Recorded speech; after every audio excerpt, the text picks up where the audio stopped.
Halo teman, Assalamualaikum warahmatullahi wabarakatuh. Kita teruskan lagi novel yang berjudul Oleh-oleh dari Suamiku karya Dwi Indrawati. Sudut pandang Gita. Halo Gita, perkenalkan saya mamanya Dev. Bisakah saya bicara berdua saja dengan anak saya? Wanita dengan penampilan berkelas itu berkata padaku. Bisa aku tangkap sorot terkejut di matanya ketika pertama kali kami saling bertatap setelah aku membuka pintu kondominium. Dan ya jelas, aku sadar di mana posisiku. Kubiarkan ibu dan anak itu berbicara di luar, sementara aku menguping dari dalam kamar. Memang yang kulakukan ini bisa dibilang tak sopan, tetapi aku tak bisa menahan rasa penasaran, terutama apa pendapat wanita berparas cantik itu mengenai keberadaanku di tempat tinggal putra tercintanya.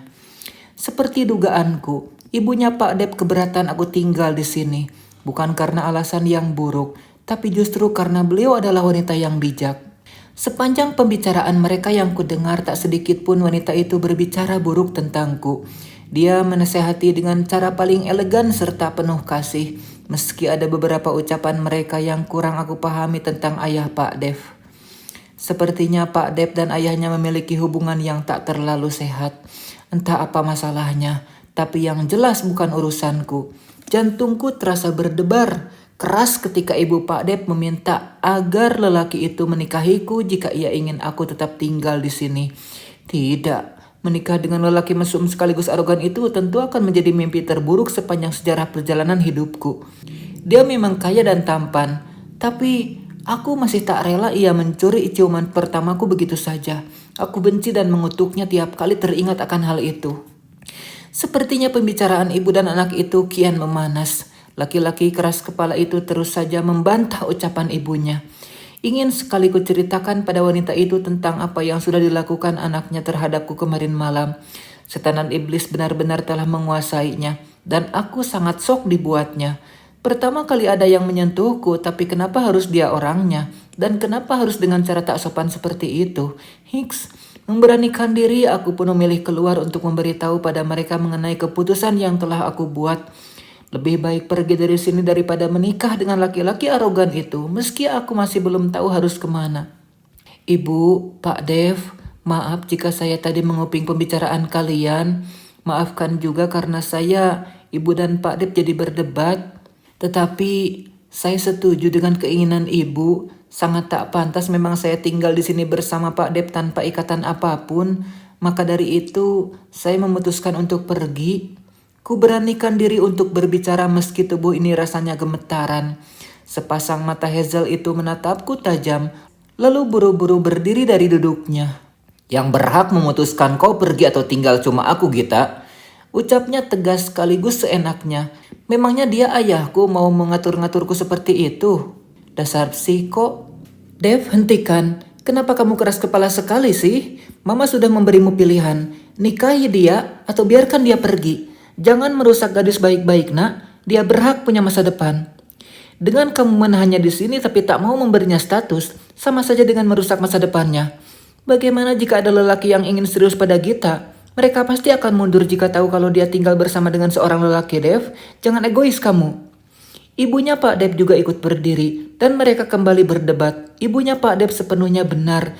Citraku tentu akan rusak jika aku tetap tinggal bersama. Belum lagi jika sewaktu-waktu Pak Dep kumat dan mengulangi kejadian semalam. Yo. Baiklah, Mak. Kalau begitu aku akan menikahi Gita. Nikahkan kami malam ini juga. Ucap Pak Dep yang membuatku nyaris pingsan. Hah? Menikah? Tunggu-tunggu. Maaf, tapi saya belum mau menikah, Pak. Aku harus cepat meluruskan kekeliruan ini. Tak peduli pada wajah tersinggung laki-laki itu. Jelas egonya terluka sebab ditolak oleh gadis biasa seperti aku. Gita, kita saling mencintai. Dan ada anakku yang sedang tumbuh di rahimmu. Bukankah ini yang dari kemarin kau minta? Sekarang, mumpung mamaku sudah ada di sini, sudah tak ada lagi yang perlu kita tutup-tutupi lagi. Ceder, ceder, ceder. Kepalaku rasanya seperti sedang dijatuhi puluhan batu besar mendengar ucapan Pak Dep barusan. Begitu pula dengan ibunya. Wajah wanita itu terlihat sok dengan mata membulat tak percaya. Dev, ayo serius? Pekiknya dengan langsung berjalan menghampiriku. Kita... Kamu beneran hamil? Tanyanya seraya memegangi perutku yang kempis. Hah? Tidak, Bu. Itu. Dia hamil, Mah. Sudah masuk usia 2 bulan kandungannya. Sela Pak Dev. Aku membelalakan mata menatapnya kesal. Dia sudah sinting sepertinya. Oh ya Allah, Dev anakku. Mama. Pak Dev langsung menahan tubuh ibunya yang nyaris roboh ke lantai. Ia lalu memapah tubuh ibunya yang tampak lemas itu ke atas sofa. Gita, ambilkan mama minum. Perintahnya sambil duduk dekat ibunya. Meraba dahi serta memegangi tangan wanita itu. Pak Dev tampak sangat khawatir. Aku segera berlari menuju pantry untuk mengambil gelas lalu mengisinya dengan air hangat dari dispenser. Ini Pak, ujarku seraya menyerahkan gelas berisi air hangat pada Pak Dev. Lelaki itu menerimanya tanpa mengucapkan sepatah kata pun. Sepertinya ia benar-benar panik. Lagian siapa suruh sih dia pakai acara ngeprank mamanya segala? Kalau sampai mamanya jantungan, kan dia sendiri juga yang repot. Dev, ayo kita ke rumah. Kita harus membicarakan masalah ini dengan papa dan juga saudara-saudaramu yang lain. Ibu Pak Dev berkata lirih. Nada suara wanita itu terdengar lemah. Bahkan kulihat air mata mengaliri kedua ujung matanya yang sendu. Sungguh aku jadi merasa bersalah meskipun bukan aku yang menjadi penyebab atas semua kekecauan ini. Iya Ma, iya. Minum dulu airnya. Balas Pak Dev lembut. Sikap lelaki itu sangat berbeda terhadap sang mama jika dibandingkan dengan sikapnya di kantor yang selalu jutek dan juga diktator. Kita... Kamu juga harus ikut dalam acara rapat keluarga malam ini. Kalian berdua harus secepatnya menikah. Ibu Pak Dev berkata padaku. Aku spontan melirik ke arah Pak Dev. Namun lelaki itu justru menyunggingkan senyum liciknya yang sangat aku benci. Dan disinilah kami berada dalam sebuah ruangan besar yang dihadiri oleh kedua orang tua Pak Dev dan juga dua saudaranya yang kemarin menggelar acara lamaran mewah di mana aku menjadi salah satu pelayannya. Seorang laki-laki parubaya yang wajahnya sangat mirip dengan Pak Dev memasang ekspresi kaku. Tatapannya tak lepas dari Pak Dev yang duduk di sebelahku. Dan anehnya, Pak Dev juga menatap laki-laki yang merupakan ayahnya itu dengan cara yang sama. Mereka lebih seperti dua orang yang saling membenci ketimbang ayah dan anak. Dasar keluarga aneh. Benar-benar memalukan. Kau diberi kebebasan tinggal sendiri, malah menghamili anak orang, Dev. Laki-laki berwajah tampan tapi sangar itu akhirnya berbicara setelah menit demi menit terlewati dalam suasana penuh ketegangan. Mendengar ucapan ayahnya yang penuh amarah, Pak Dev justru tertawa lirih. Diberi kebebasan? Memangnya kapan aku meminta? Sahutnya sinis.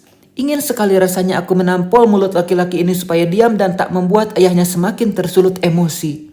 Dev, Mas Brahma, ayolah kita di sini untuk berunding mencari solusi, bukannya untuk bertengkar. Ujar Bu Nirmala. Wanita itu tampak frustrasi atas kelakuan anak dan suaminya.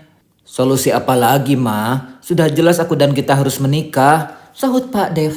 Aku hendak memprotes, namun urung ketika tangan Pak Dev tiba-tiba merangkul pundakku. Sikapnya posesif seolah aku adalah mainannya yang sangat berharga dan ia tak mau membiarkan siapapun menyentuhku. Iya Dev, tentu saja kalian harus menikah, sahut Bu Nirmala. Kalau sudah jelas, lalu untuk apa kita adakan rapat segala? Pak Dev berkata lagi. Dasar anak kurang ajar, menikahlah, tapi jangan harap aku akan datang. Ayah Pak Dev berkata seraya beranjak dari kursinya. Memangnya kau pikir aku mengharapkan kedatanganmu? Bahkan restumu pun aku tak perlu Brahma. Dev, Bu Nirmala berseru seakan terkejut. Kenapa? Melihat kelakuanku sekarang, pasti kau merasa seperti sedang melihat dirimu sendiri di masa lalu kan? Pak Dev mengabaikan seruan ibunya dan malah justru kembali berkata pada ayahnya yang seolah siap meledak saat itu juga. Ya, aku memang memalukan. Tapi ingat, aku bukan pecundang sepertimu. Pernikahanku tidak membutuhkan kehadiranmu Brahma. Ingat, kau tidak diundang. Desis Pak Dev sambil menatap ayahnya penuh benci. Suasana benar-benar terasa canggung sekaligus mencekam. Ini bukan rapat untuk membahas sebuah rencana pernikahan, tapi lebih mirip sebuah sidang yang penuh dengan ketegangan. Usai berkata begitu terhadap ayahnya, Pak Dev tiba-tiba menarikku berdiri. Karena aku tak siap, hampir saja aku oleng kehilangan keseimbangan dan terjatuh. Untung saja ia memegang erat tanganku. Tanpa sempat berpamitan, kami berdua keluar dari ruangan rapat tersebut diiringi tatap kesedihan dari Bu Nirmala. Di luar telah menunggu Randy dengan mobil yang biasa kami gunakan. Randy langsung membuka pintu mobil untuk kami dan kami pun masuk. Melihat reaksi tegang di wajah Pak Dev, aku lebih memilih untuk diam saja lebih dulu. Sepertinya sekarang bukan saat yang tepat untuk banyak bicara. Aku takut membuatnya bertambah marah. Hingga kami sampai di rumah pun Pak Dev masih tak bersuara. Ia tak langsung ke kamarnya, melainkan terus berjalan menuju balkon. Udara dingin yang berhembus dari luar bahkan terasa hingga di tempatku sekarang. Bagaimana di luar sana? Pastinya lebih dingin lagi. Ini kopinya, ujarku seraya mendekati lelaki yang tampak sedang melamun sambil bersender pada pegangan teralis balkon. Menyadari kedatanganku, Pak Dep tampak terkejut. Belum tidur? Ia malah bertanya. Setelah ini saya akan tidur, Pak, jawabku. Ia hanya mengangguk samar, kemudian menghirup kopi buatanku yang sudah berpindah ke tangannya. Angin benar-benar kencang malam ini. Langit terlihat pekat tanpa cahaya bintang. Sepertinya akan turun hujan malam ini. Saya pamit ke kamar dulu, Pak, pamitku. Selain mengantuk, aku juga tak kuat menahan hawa dingin yang terasa menusuk hingga ke tulang. Gita, panggilan Pak Dep menghentikan langkahku yang sudah bersiap masuk ke dalam. Ya, Pak, sahutku. Bersiaplah, besok kita akan menikah. Ucapan laki-laki itu membuat tubuh ini seketika terasa membeku. Dan anehnya, kepalaku justru mengangguk mengiyakan permintaannya.